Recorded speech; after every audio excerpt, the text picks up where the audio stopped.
नमस्कार, social city prime news में आपका स्वागत है। मैं मनीष उपाध्याय। आज हम लोग हैं ग्राम पंचायत राज नवादा में और हमारे साथ हैं यहाँ के स्थानीय मुखिया सह प्रदेश अध्यक्ष मुखिया महासंघ बिहार। आपका बहुत बहुत स्वागत है हमारे चैनल। बहुत धन्यवाद। आपसे जानना चाहेंगे आपका कार्यकाल पिछले कितने वर्षों से है? ये 15वां वर्ष है मेरा। लगातार तीन टर्म्स हम हैं मुखिया। ये मतलब 2006 से लगातार। मुख्यमंत्री 7 निश्चय योजना जो कि पूरे बिहार के लिए एक बहुत ही महत्वाकांक्षी योजना माना जाता है, इसको कितना सफल मानते हैं? मुख्यमंत्री 7 निश्चय योजना, मुखिया संघ के अध्यक्ष के नाते तो मैं यही कहूँगा कि योजना तो अच्छी है, लेकिन इसका जो कार्य करने का ढंग है, जो क्रियान्वयन का जो सिस्टम है, वो बहुत ही गलत है। और एक्चुअली में ये देखा जाए तो ज़मीनी हकीकत जो है वो 7 निश्चय का सही नहीं है।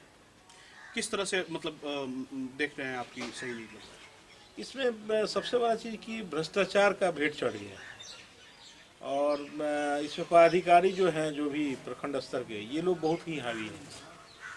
मतलब मुखिया को और वार्ड को जिसमें इसमें फ्री छोड़ा गया रहता और वो लोग अपने हिसाब से काम किए रहते तो बेहतर कार्य होता, लेकिन इसमें अफसरशाही जो है चरम सीमा पे है। अगर सही से जांच हो तो मैं समझता हूं कि जिस तरह से सरकार का जो शराबबंदी है, शराबबंदी में जिस तरह से थानेदार और थाने के लोग संपत्ति वाले हो गए, उसी तरह ये 7 निश्चय योजना से अधिकारियों की अगर जांच हो, सही में जांच हो जाए, तो इसमें कोई डाउट नहीं है कि ये लोग अपार संपत्ति अर्जित किए हैं। अपार, ये जनता का पैसा था, वो टैक्स का पैसा है। ये नहीं है कि ये किसी के मुख्यमंत्री जी का ना पैसा है, ना प्रधानमंत्री का है, ना मुखिया का। ये हम आप जो सब लोग टैक्स देते हैं, जनता का पैसा, उनको शुद्ध पेयजल और गली नली का सुविधा देना था। लेकिन ये योजना जो है पूर्ण रूप से, अगर पदाधिकारी सही रहते, अगर टेक्निकल सब सही रहते, क्योंकि जल नल योजना जो है वो पंचायत के पास कुछ ऐसा टेक्निकल हैंड है नहीं, या तो किसी विभाग के कोई टेक्निकल हैंड आके वो उसको किया है और उनको भी जानकारी नहीं थी। जो मिट्टी काटने का, मिट्टी का मापी जानता था, वो पाइप का और इस सब का जानकारी कहाँ से रखेगा। एक तो योजना आपने नया दिया है ग्राम पंचायत को, ये पूर्ण रूप से PhD से कराना चाहिए था सरकार को, अगर करना ही था।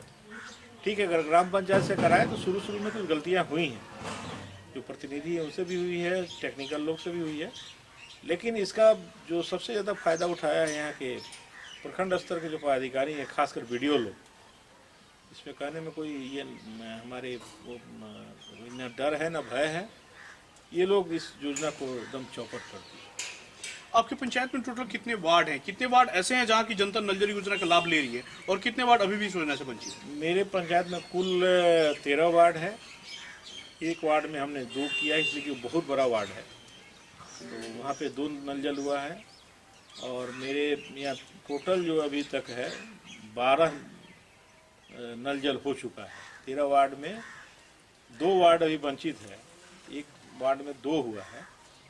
और पिछले साल, इस साल पिछले साल छठ के समय हम इसकी शुरुआत किए थे और आज तक मैंने बहुत ही अच्छे ढंग से चल रहा है। और सबसे बड़ी चीज़ है कि हम लोग उसको एकदम सिस्टमेटिक किए हैं, और सिस्टमेटिक के अलावा हमने इसमें अफसरशाही को हावी नहीं होने दिए। हमारे यहाँ भी अफसरशाही हावी होना चाहा, लेकिन हम धन्यवाद देंगे इस जिले के पूर्व जिला पदाधिकारी को कि उनके कोशिश से मेरा पंचायत कम से कम भ्रष्टाचार के सर पे नहीं चढ़ा और आज तक जो काम हुआ है एकदम ज़मीनी काम हुआ है और लोग पानी पी रहे हैं और काफ़ी खुश हैं। और शुल्क भी मेरे यहाँ लिया जा रहा है, 30 रुपया सभी लोग शुल्क भी दे रहे हैं और बहुत ही बढ़िया काम हुआ।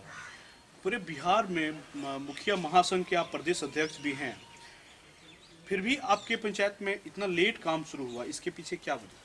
हम इसमें 2017-16 में जब ये एक्ट आया, उसके बाद हम कोर्ट गए और उसमें सारण जिला मुखिया संघ का मैं अध्यक्ष था और मैं पहला फाइल केस जो है सारण जिला से ही हुआ। और इसके बाद से बहुत सारे जिला हमारे अनुकरण करके 12 जिला और केस किए। संयोग से मेरे ही केस में डिसीजन 17 मई 2017 को हुआ कि सरकार के कानून को रद्द कर दिया गया कोर्ट के द्वारा। फिर 15 दिन बाद नीतीश कुमार जी उसी चीज़ को नए रूप में पेश कर दिए। ठीक 2 जून को 17 मई को मेरा डिसीजन हुआ था और 2 जून को अपने बैठ के एक कैबिनेट मिनिस्टर का साथ डिसीजन ले लिए और ये फिर उसी चीज़ को तो जिद पे अपना आ गए। जिद्दी आदमी तो है ही और जिद के कारण ही है कि पैसा का पूरा लूट खसुट हो गया। उसके बाद से हम लोग इसको केस को फिर लड़े और संयोग है कि दूसरा एक्ट इनका आया था 2017 में, वो हमारे पक्ष में कोर्ट ने डिसीजन नहीं दिया। फिर हम सुप्रीम कोर्ट तक गए, सुप्रीम कोर्ट में भी एक्सेप्ट नहीं हुआ और ये लोग मैनेज करने वाले लोग हैं, सरकार के जो लोग हैं वो लोग मैनेज किए जैसे भी हो, क्योंकि जिस भी एक्सपर्ट से हम भारत के अच्छे अच्छे वकील से हमने अपना दिखाया था रीट, कोई वो नहीं कहा कि नहीं ये रीट गलत है चाहे ये एक्सेप्ट नहीं होगा। लेकिन वहाँ पे जो भी किया जुडिशियरी पर हम बोलना नहीं चाहते हैं, हमारे एगेंस्ट गया। फिर भी हमने कहा कि नहीं, अभी भी आज भी एक कोर्ट से स्टे है ये मामला। ये कोई भी पदाधिकारी बिहार में फोर्स नहीं कर सकता कि आप जल नल और निषाद निश्चय में राशि दीजिए किसी मुखिया को। आज भी स्टे है, 10/665 वो हमारा केस का नंबर है, स्टे है आज भी। और कोरोना हो गया उसके बाद से अभी तक डिसीजन नहीं हुआ है उस पर। लेकिन हम लोग तो लड़ रहे हैं, लड़ते लड़ते ये हो गया। फिर 20 में 2019 को हमारे से मुख्यमंत्री जी का मीटिंग हुआ, उन्होंने कवर कराया एक मिनिस्टर के माध्यम से और हम लोग का बैठक हुआ उनके साथ। 5 सदस्यीय हम लोग टीम, करीब 1.5 घंटे बैठक चली और उन्होंने कहा कि अध्यक्ष जी जो कोर्ट का डिसीजन होगा होगा, लेकिन आप लोग काम शुरू कीजिए, काम कीजिए। हमने बताया कि आप यहाँ इतने ये कमेटी सब बनाए हैं, सब कुछ बनाया है, लेकिन ज़मीन पर ऐसा कुछ है नहीं, सब कागज़ में बन रहा है, सब कुछ ये हो रहा है। तो उन्होंने इस बात को माना और प्रशांत किशोर उस समय उनके बहुत चाहते थे, उनको उन्होंने उसमें लगाया।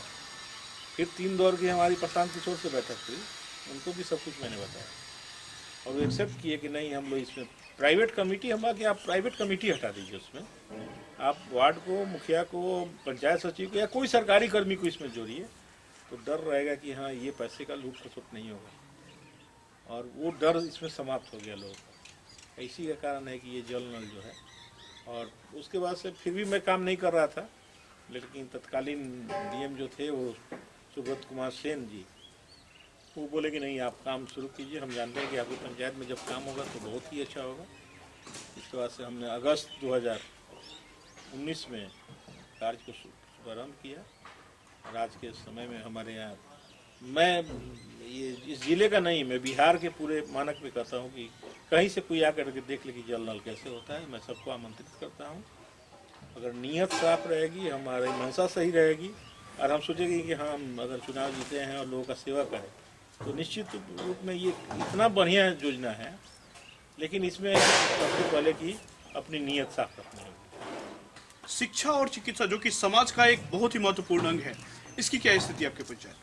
हमारे तो सभी गाँव में, मैं जब मुखिया हुआ था 2006 में, मैं तो नौकरी में था, प्राइवेट सेक्टर में बहुत ऊंचे पद पे था और वो नौकरी छोड़ के मैं आया गांव का सेवा करने के लिए। तो 14-15 साल में मल्टीनेशनल कंपनी में था। आने के बाद से यहाँ लगा कि गांव का सेवा करना चाहिए और गांव का सेवा मैं कर रहा हूँ। तो उस समय भी हमारे पंचायत में कोई, किसी गांव में बिजली नहीं था, सड़क नहीं थी, हमारे पूरे पंचायत में कहीं पक्की सड़क नहीं थी। 1 किलोमीटर एक सड़क था मात्र, वो विधायक फंड का था 20 साल पहले का, कोई सड़क नहीं थी। इतनी जर्जर स्थिति थी सभी चीज़, स्कूल सब खपरेल स्कूल सब गिर रहे थे, बस रहे थे, किसी किसी गांव में स्कूल नहीं था। तो इस पे मैंने काम शुरू किया। आज के तारीख में मेरे पंचायत में 97% सड़क पंचायत का आच्छादित है, 100% इलेक्ट्रीफाइड पंचायत है। और सबसे बड़ी चीज़ है कि भ्रष्टाचार का मैं ये करके आया था कि 1 रुपया का अगर किसी भी चीज़ में लेन देन होगा तो वो मैं बर्दाश्त नहीं करूँगा। और आज तक 15 साल में मैं उस पर कायम हूँ। किसी भी जनता को अगर किसी कार्य के लिए अगर 1 रुपया भी कहीं देना पड़ेगा और अगर हमारे ऊपर कोई दाग लगे तो उस दिन मैं इस्तीफा देकर फिर पुनः नौकरी करने चला जाऊँगा। वृद्धा पेंशन योजना और आवास योजना की क्या स्थिति है आपको? मेरे यहाँ वृद्धा पेंशन योजना जो है काफ़ी अच्छा है। जब मैं मुखिया नहीं था, मेरे बड़े बाबूजी मुखिया थे, उनके टाइम का 36 पेंशन ही मिलता था। आज मेरे पंचायत में लगभग 1000 लोग पेंशन उठा रहे हैं। और मैं पूरे मेरे जो भी कर्मी हैं, बुधवार हम लोग सभी लोग बैठते हैं पंचायत में, और उसी दिन सबका निष्पादन किया जाता है। ये नहीं है कि उनको खोजना है, जाके उन्हें घर पे खोजिए, उनके डेरा पर खोजिए। सभी लोग बैठते हैं, A to Z वहीं पे सारा काम होता है। और आवास योजना तक है तो मैं आपको आवास योजना में कहता हूँ कि 100% आवास मेरे यहाँ कंप्लीट है। कहीं भी कोई आवास मेरे यहाँ, हाँ, पूर्व में एक टर्म के एक मुखिया थे, उनके समय का कुछ आवास था जो गलत तरीके से वो लोग कुछ काम किए थे, वो अधूरा रह गया था।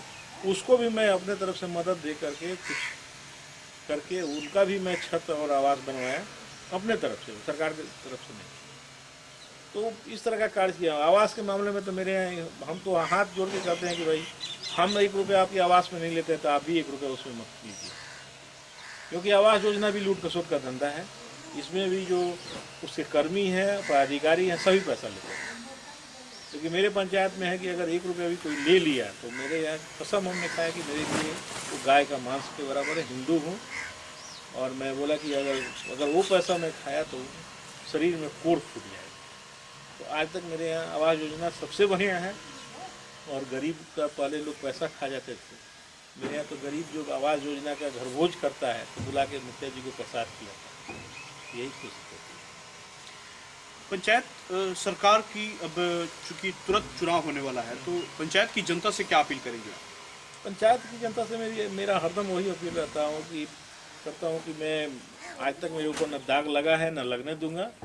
और आपका सेवा जो मेरा निस्वार्थ भाव से सेवा होगा। मैं न चुनाव में रुपया बांटता हूँ, न शराब पिलाता हूँ, न पैसा बांटता हूँ।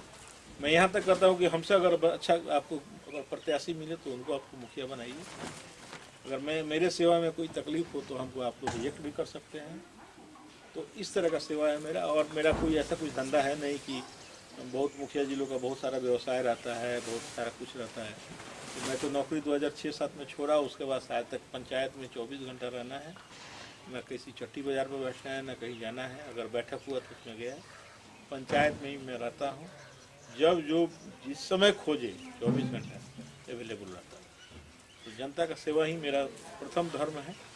और अगर इसके अलावा कोई दूसरा कार्य जिस दिन हो गया और कोई नई जिम्मेवारी अगर आ जाएगी तब तो मैं सोचूंगा कि मेरे से सेवा नहीं होगा, तो मैं इस बात को छोड़ दूंगा। लेकिन अभी तक मुखिया महासंघ का प्रदेश अध्यक्ष रहते हुए भी, कानूनी लड़ाई लड़ते हुए भी पंचायत की जनता को बुधवार के दिन मैं नहीं छोड़ा हूँ। बुधवार के दिन पूरे एकदम सुबह से लेकर रात तक लग के हम लोग एक एक व्यक्ति का। और सबसे बड़ा चीज़ कि एक भी शिकायत इस पंचायत का किसी भी मामले में, चाहे जन वितरण हो, पेंशन हो, आवास योजना हो, सड़क हो, बिजली हो, किसी योजना में एक भी शिकायत नहीं है।